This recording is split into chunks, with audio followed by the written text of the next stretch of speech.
नमस्ते। क्या आपने कभी सोचा है कि जो मुल्क कल तक न्यूक्लियर बम के नाम पर पूरी दुनिया को डराता था, जो भारत के खिलाफ हर मंच पर जहर उगलता था, वही आज मदद के लिए दुनिया के दरवाजे खटखटा रहा है। क्या आपने कल्पना की है उस नरक की जहां सड़कों पर लाशें लाइन में बिछी हो, जहां बच्चे हर घंटे मौत की गोद में जा रहे हों और जहां अस्पतालों से ज्यादा भीड़ कब्रिस्तानों में हो। पाकिस्तान की यही सच्चाई है। एक ऐसा मुल्क जिसने अपनी नीति खुद अपने भ्रष्टाचार, झूठ और आतंकी राजनीति से लिखी। आज बाढ़ ने न सिर्फ पाकिस्तान की सड़कों और गांवों को डुबो दिया है, बल्कि उसके घमंड, उसके झूठ और उसकी नकली शेखी को भी बहा ले गई है। यह सिर्फ एक आपदा नहीं है, यह एक ऐसा दर्पण है जिसमें पाकिस्तान अपनी असली शक्ल देख सकता है। साल 2025 का मानसून पाकिस्तान के लिए कहर बनकर उतरा। सिंध, पंजाब, बलूचिस्तान और खैबर पख्तूनख्वा सब कुछ पानी में समा गए। सरकारी आंकड़े कहते हैं 90 लाख लोग विस्थापित, 12,500 घर पूरी तरह तबाह, 2.5 मिलियन एकड़ खेती बह गई, हजारों स्कूल और अस्पताल मिट्टी के ढेर बन गए। यह आंकड़े सुनने में भले ही महज नंबर लगे, लेकिन इनके पीछे छुपा है इंसानी त्रासदी का वो मंजर जहां परिवार के परिवार खुले आसमान के नीचे तिरपालों में सिमटे पड़े हैं, जहां खेत का हर हरा तिनका दलदल में दब चुका है और जहां इंसान की जिंदगी अब बस मौत से थोड़ी ही दूर है। पानी उतरने के बाद लगा कि शायद अब राहत का सिलसिला शुरू होगा, लेकिन असली क़यामत तो तब आई जब गंदगी, मच्छरों और बीमारियों ने पूरे पाकिस्तान को अपनी गिरफ्त में ले लिया। WHO ने साफ चेतावनी दी। हर घंटे पाकिस्तान के राहत कैंपों में एक बच्चा मर रहा है। यूनिसेफ का डेटा और भी भयावह है। 3.7 मिलियन बच्चे हेल्थ इमरजेंसी की चपेट में हैं। 80,000 से ज्यादा बच्चे डायरिया और कुपोषण से तड़प रहे हैं। सिर्फ 2 महीने में 15,000 डेंगू केस, 7,200 हैजा और हजारों मलेरिया मरीज सरकार के रिकॉर्ड में दर्ज हैं। असली संख्या इससे कई गुना ज्यादा हो सकती है, क्योंकि पाकिस्तान का हेल्थ सिस्टम खुद ही वेंटिलेटर पर पड़ा है। सोचिए, जिस मुल्क की सरकार कश्मीर पर रोज बयान देती है, वह अपने नागरिकों को पैरासीटामोल की गोली तक नहीं दिला पा रही। यह सिर्फ नाकामी नहीं है, यह ईश्वरीय न्याय है, उनके कर्मों का हिसाब है। अब जरा पाकिस्तान के हेल्थ इंफ्रास्ट्रक्चर पर नजर डालिए।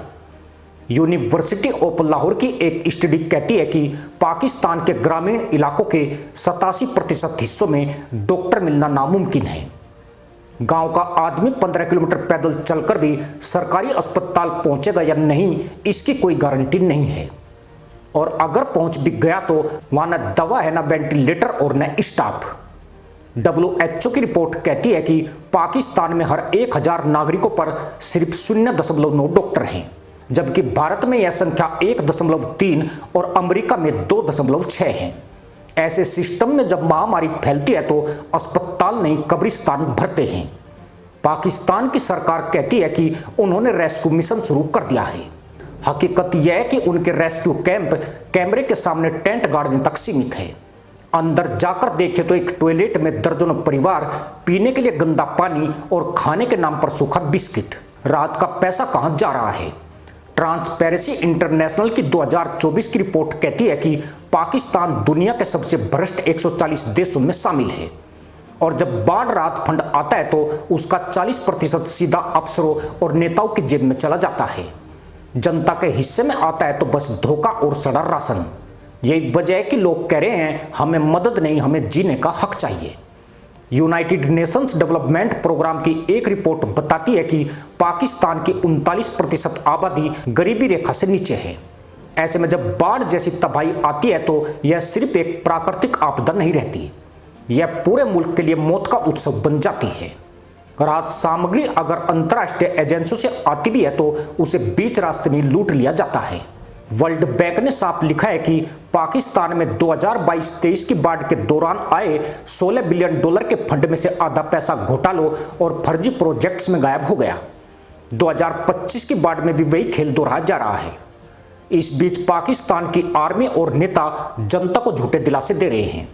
टीवी पर बयान आता है पाकिस्तान सेना तैयार है, मदद आएगी, लेकिन असलियत यह है कि सैनिक राहत पहुंचाने से ज्यादा फोटो खिंचवाने में व्यस्त है। नेता राहत सामग्री को अपने चुनावी इलाकों में बांटते हैं ताकि उनका वोट पक्का हो। अफसर बजट का खेल खेलते हैं और गरीब जनता लाशों के बीच जीने की कोशिश करती है। WHO तक ने कह दिया है कि अगर हालात काबू में नहीं आए तो पाकिस्तान से एक नया वायरस निकल सकता है जो दुनिया के लिए खतरा बनेगा। लेकिन पाकिस्तान की सियासत को इससे कोई फर्क नहीं पड़ता। अब सोचिए, एक ऐसा मुल्क जो न्यूक्लियर पावर होने का ढोल पीटता है, वो अपने बच्चों को दवा और दूध तक न दे पाए। क्या इससे बड़ी विडंबना कोई हो सकती है? पाकिस्तान की मेट्रो सिटीज यानी लाहौर, कराची, इस्लामाबाद भी गांव से बदतर हालात में तब्दील हो चुके हैं। यहां साफ पानी मिलना मुश्किल है, अस्पताल खंडर में बदल गए हैं और लोग कहते हैं कि जिंदा रहना भी अब गुनाह है। पाकिस्तान की हालत अब आईसीयू में पड़े उस मरीज जैसी है जिसे कोई बचाना भी चाहे तो बचा नहीं सकता, क्योंकि उसका शरीर अंदर से सड़ चुका है। पाकिस्तान की इस तबाही का सबसे बड़ा कारण उसका करप्ट सिस्टम है। गरीबी और बीमारी तो हर देश में आती है, लेकिन वहां का सिस्टम जनता को बचाने की कोशिश करता है। भारत में देखिए, चाहे कोविड हो, चाहे बाढ़ या भूकंप, सरकार, आर्मी, डॉक्टर और जनता एकजुट होकर खड़े होते हैं। हर नागरिक तक दवा, राशन और मदद पहुंचाने की कोशिश होती है। यही फर्क पाकिस्तान और भारत में है। पाकिस्तान का सिस्टम सिर्फ खुद को बचाने में लगा रहता है। नेता अपनी कुर्सी, अफसर अपनी जेब और आर्मी अपने ठेके बचाती है। जनता मर रही है लेकिन सत्ता सो रही है। अब सवाल उठता है, क्या पाकिस्तान इस तबाही से दोबारा खड़ा हो सकता है? IMF, वर्ल्ड बैंक, अमेरिका, चीन, सऊदी अरब सब ने पहले भी फंड दिए। 2022 की बाढ़ में भी $16 बिलियन मिले थे। 2023 में IMF ने $3 बिलियन का बेल आउट दिया। 2024 में अरब देशों ने मदद भेजी, लेकिन नतीजा क्या हुआ? न सड़कें बनी, न स्कूल, न अस्पताल। सब पैसा नेताओं और अफसरों की हवेलियों में समा गया।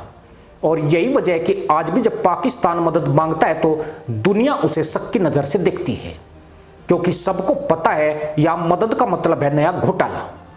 आखिर में यह समझना जरूरी है कि पाकिस्तान की बर्बादी सिर्फ प्राकृतिक आपदा का नतीजा नहीं, यह उसकी खुद की बनाई हुई तबाही है। जिस मुल्क ने आतंक को नीति बनाया, जिसने भारत की जड़ों को कमजोर करने के लिए करोड़ों डॉलर खर्च किए, जिसने अंतर्राष्ट्रीय मंचों पर झूठ फैलाने को अपना धर्म बना लिया, आज वही मुल्क अपने कर्मों की सजा भुगत रहा है। यह सिर्फ पाकिस्तान की हार नहीं, यह भारत की जीत है। यह जीत है इंसानियत की उस सच्चाई की जहां नफरत फैलाने वाला मुल्क खुद नफरत में जलकर राख हो जाता है। भारत के लिए इससे सबसे बड़ा सबक यही है कि हमें अपने सिस्टम की ताकत पर गर्व करना चाहिए, चाहे कितनी भी चुनौतियां हों। भारत अपने नागरिकों को कभी अकेला नहीं छोड़ता। हमारी सेना, हमारे डॉक्टर, हमारे वैज्ञानिक हर संकट में जनता के साथ खड़े होते हैं।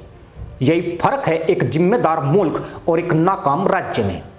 पाकिस्तान आज गड्ढे में इसलिए है क्योंकि उसने दूसरों के लिए गड्ढा खोदा था।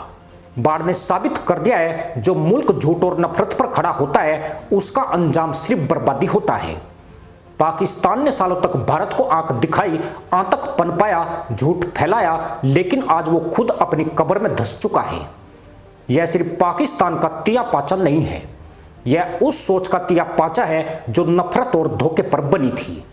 और इस दृश्य को देखकर हर भारतीय यही कहेगा, धन्य है भारत भूमि जिसने हमें ऐसा राष्ट्र दिया जो मुसीबत में भी अपने नागरिकों को अकेला नहीं छोड़ता है। इसी के साथ अनुमति दोस्तों, जय हिंद, वंदे मातरम।